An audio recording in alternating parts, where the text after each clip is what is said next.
एक समय की बात है, हीरापुर गांव में आरती नाम की एक महिला अपने 10 साल के बेटे मोनू के साथ रहती थी। आरती के पति का एक हादसे में देहांत हो गया था। उसके बाद से आरती की आर्थिक स्थिति अच्छी नहीं थी। उसके पास एक छोटी सी जमीन थी जिस पर खेती बाड़ी करके जो कुछ भी मिलता था उससे वो अपने बेटे का और अपना गुजारा करती थी। होली का दिन नजदीक था। सारे गांव में खुशियों का माहौल था। बाजार में होली की चकाचौंध थी। उसी बाजार से आरती अपने बेटे मोनू के साथ सिर झुकाकर अपने घर की ओर जा रही थी। माँ, होली आने वाली है, तुम भी होली के लिए कुछ खरीद लो। नहीं बेटा, ये सब पहले ही खरीद कर मैंने तेरे लिए घर पर रखा है। नहीं माँ, तुम झूठ बोल रही हो। मुझे पता है हमारे घर में कुछ भी नहीं रखा। बेटा जिद मत कर, मैं शाम को यही सब तेरे लिए खरीद लूंगी। अभी तू चल यहाँ से। आरती के मना करने से मोनू को बहुत दुख होता है, क्योंकि वो ये नहीं जानता था कि होली का सामान लेने के लिए उसकी माँ के पास पैसे नहीं हैं। मोनू बेटा, खाना खा ले, क्यों मुंह फुलाकर बैठा है? नहीं नहीं, मैं खाना नहीं खाऊंगा। तुमने मुझे कुछ भी नहीं दिलाया, ना रंग ना पिचकारी। होली कैसे खेलूंगा? बेटा मुझे माफ कर दे, मैं तुझे इतनी खुशी नहीं दे पा रही हूँ। मेरे पास इतने भी पैसे नहीं हैं कि मैं तेरे लिए कुछ खरीद पाऊँ। तुझे पता ही है तेरे पिताजी के गुजर जाने के बाद हमारा जीवन कितना कठिन हो गया है। अपनी माँ की आंखों में आंसू देख मोनू शांत हो जाता है। तुम रो मत माँ, मैं तुमसे होली खेलने के लिए जिद नहीं करूँगा। ऐसा कहकर मोनू चुपचाप खाना खाने लगता है। तभी आरती हाथ में जौ और बताशे लेकर आती है। मोनू बेटा, ये कुछ जौ और बताशे हैं। खाना खाने के बाद इन्हें ले जाकर होलिका दहन में रखाना और भक्त प्रहलाद से आशीर्वाद ले लेना। पर माँ, ये होलिका दहन क्यों किया जाता है? बेटा, आज के दिन बुराई पर अच्छाई की जीत हुई थी, इसलिए लोग खुशी में होली का त्योहार मनाते हैं। बहुत समय पहले एक छोटा सा बालक था जिसका नाम प्रहलाद था। वो भगवान विष्णु के बहुत बड़े भक्त थे, लेकिन प्रहलाद के पिता हिरण्यकश्यप एक असुर थे।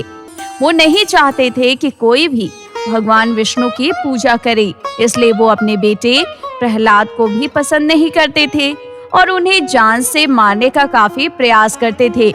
लेकिन भगवान विष्णु अपने भक्त प्रहलाद को हर बार बचा लेते थे। और एक दिन हिरण्यकश्यप ने अपनी बहन होलिका को कहा कि वो प्रहलाद को मार दे। होलिका के पास एक वरदान था कि वो आग से नहीं जल सकती है। होलिका ने अपने भाई के कहने पर प्रहलाद को गोद में लेकर जलती हुई अग्नि में बैठ गई, लेकिन भगवान विष्णु ने अपने चमत्कार से प्रहलाद को बचा लिया और होलिका को जला दिया। तब से आज तक इस दिन को होली का त्योहार मनाया जाता है। मतलब माँ, अगर मैं भी भगवान से मदद मांगू तो वो हमारे भी सारे कष्ट दूर कर देंगे? हाँ बेटा। ठीक है माँ, मैं अभी जाता हूँ। फिर मोनू उछलता कूदता वहाँ पहुँचता है जहाँ होलिका दहन हो रहा होता है। अपनी माँ के बताए अनुसार मोनू सभी चीजें होलिका में रख देता है। हे भगवान, हमारे भी दुख दूर कर दो। मेरी माँ बहुत परेशान रहती है, सब ठीक कर दो। ऐसा कहकर मोनू वापस अपने घर आ जाता है। अगले दिन होली का त्योहार था। सारा गांव रंगों से भरा हुआ था। हर घर से पकवान की मीठी मीठी खुशबू आ रही थी। हर कोई रंगों से होली का पर्व मना रहा था, लेकिन मोनू के पास कोई रंग गुलाल नहीं था। वो तो गांव के मैदान में खेलते हुए बच्चों को देखकर अपना मन बहला रहा था। तभी उसके पास एक बच्चा आता है। दोस्त, तुम यहाँ अकेले क्यों बैठे हो? क्या तुम्हारा होली खेलने का मन नहीं है? चलो होली खेलते हैं। मन तो है, लेकिन मेरे पास कोई रंग नहीं है। अरे तो क्या हुआ, मेरे पास तो ढेर सारे रंग हैं ना। ये देखो, इतने सारे रंग हैं हमारे पास। तुम भी इन रंगों का इस्तेमाल कर सकते हो। क्या सच में तुम मुझे ये रंग इस्तेमाल करने दोगे? हाँ दोस्त, ये सब तुम्हारे हैं। आओ खेलते हैं। हाँ हाँ, चलो चलो। फिर मोनू उस अनजान बच्चे के साथ होली खेलने लगता है। अब मोनू के पास कई सारे रंग थे। वो सबके साथ होली खेलता है। आज तो मजा ही आ गया, क्यों दोस्त? हाँ हाँ बिल्कुल। अरे मैं तुम्हारे साथ इतनी देर से होली खेल रहा हूँ, पर मैंने तो तुमसे तुम्हारा नाम ही नहीं पूछा। तुम्हारा नाम क्या है?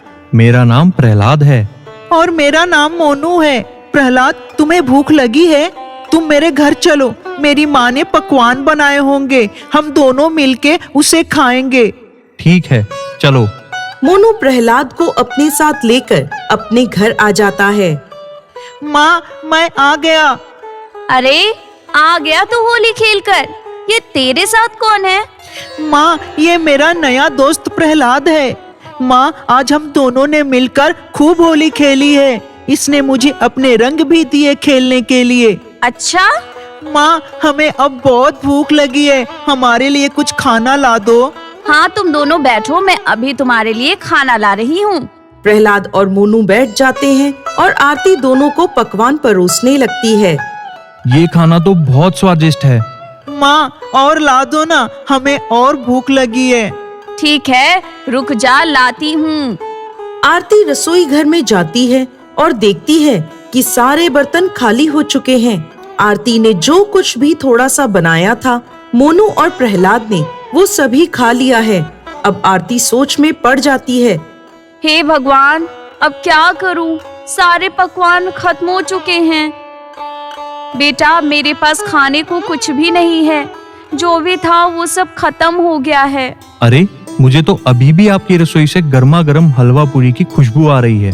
आप जाकर देखो जरा।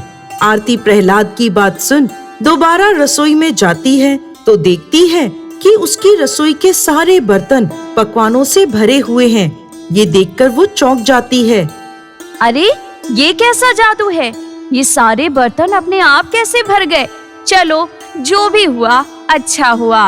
आरती अब खुशी खुशी मोनू और प्रहलाद को पकवान लाकर खिलाती है। अरे ये बर्तन तो वापस भरे जा रहे हैं, खाली ही नहीं हो रहे। ये कैसा चमत्कार है? ऐसा सोचकर आरती रसोई घर से बाहर आती है। आरती को प्रहलाद पर थोड़ा शक होने लगता है कि प्रहलाद कोई आम बालक नहीं है। बाहर आके वो देखती है कि प्रहलाद खाना खाकर जा चुका है। मोनू, तेरा दोस्त कहाँ गया? माँ, वो तो खाना खाकर घर चला गया। वो कह रहा था चिंता मत करो, सब ठीक हो जाएगा। जब भी तुम मुझे याद करोगे मैं आ जाऊंगा। माँ, मुझे तो उसकी कोई बात समझ में ही नहीं आई। तभी आरती की नजर प्रहलाद की झूठी थाली पर पड़ती है। जिस थाली में प्रहलाद ने खाना खाया था वो थाली सोने की हो चुकी थी। ये देखकर वो चौंक जाती है। अरे ये बर्तन सोने के बर्तन कैसे बन गए? माँ, इसी बर्तन में तो प्रहलाद ने खाना खाया था। अब मैं समझ गई, ये सब भगवान की माया थी। प्रहलाद कोई आम बालक नहीं, वो भगवान श्री हरि के प्रिय भक्त प्रहलाद थे, जो हमारी सारी परेशानी दूर करने यहाँ आए थे और हम उन्हें पहचान नहीं पाए। भक्त प्रहलाद की कृपा से आरती और मोनू का जीवन सुखमय हो गया। जय भगवान विष्णु की, जय भक्त प्रहलाद की।